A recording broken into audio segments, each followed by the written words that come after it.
I would like to introduce myself. My name is Kaira Alma Revia, and you can call me Alma.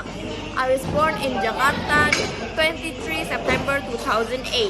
Now I am 15 years old. I live at Jalan Cipinang Timur 3, number 22. I am student of 54 High School, Jakarta. My hobbies are playing guitar and playing piano. My favorite food is pizza. Fun fact, I have 2 little sisters and I'm the first child. I should take care of my sisters. To be honest, I want to be a doctor. If I can be a doctor, at least I can be a businesswoman. Because my father was a businessman.